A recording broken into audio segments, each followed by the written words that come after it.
677 personnes et puis 62 entités au total. Tout cela est très bien. On a aussi vu ces images de yachts, de propriétés immobilisées, ça et là, en France, en Allemagne. Et à l'image, le yacht de Roman Abramovich, l'oligarque proche de Poutine, à la tête du club de Chelsea, on en a parlé. Des Ukrainiens ont essayé de l'empêcher d'accoster en Turquie. En vain, vous le voyez. Dans la panique de la fuite, les Ukrainiens n'oublient jamais leurs animaux de compagnie. Certains chats voyagent groupés, des maîtres portent leurs animaux malades, même encombrants, quitte à longer les mines anti-chars. Je ne condamne pas du tout ceux qui ont une villa à Miami ou sur la Côte d'Azur, qui ne peuvent pas se passer de foie gras ou d'huîtres.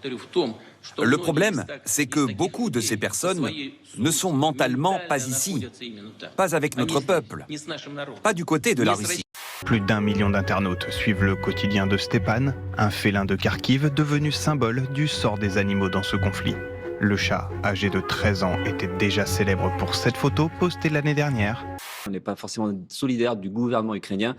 Ça, c'est quelque chose qui est plus compliqué. Après, nous, on est contre l'impérialisme russe et contre l'agression effectivement militaire de Poutine, mais c'est pas pour autant, sans faire de jeu de mots, qu'on est du côté des autres impérialismes. Aujourd'hui, Stepan et sa maîtresse sont en sécurité en France, à Nice.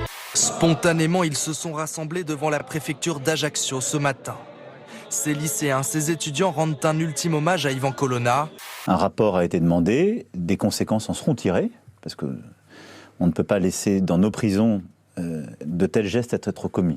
Mais je pense que dans ce contexte, le plus important est en effet que le calme se maintienne.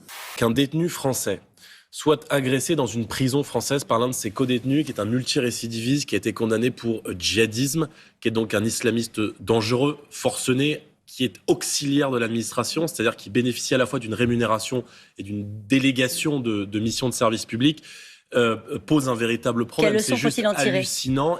On voit bien que notre système judiciaire ne marche plus, ne fonctionne plus. Et ce qui est étonnant, c'est que M. Dupond-Moretti soit toujours en place aujourd'hui. Ça pose une autre question encore derrière. Que vont faire, que l'État, nous dit-il, sur ces 60 à 80 détenus djihadistes qui vont bientôt sortir de prison? D'ici le premier tour, on peut rejoindre M. Macron et ce deuxième tour sera très ouvert. Il y a un risque d'abstention, donc nous mobilisons évidemment nos électeurs, ceux qui veulent un véritable changement jusqu'au dernier moment.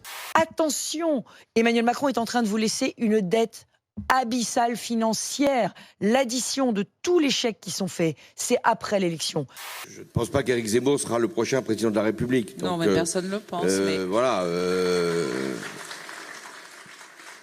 Je ne pense pas qu'il sera au second tour de l'élection présidentielle. Je ne pense pas qu'il aurait dû même être candidat à l'élection présidentielle.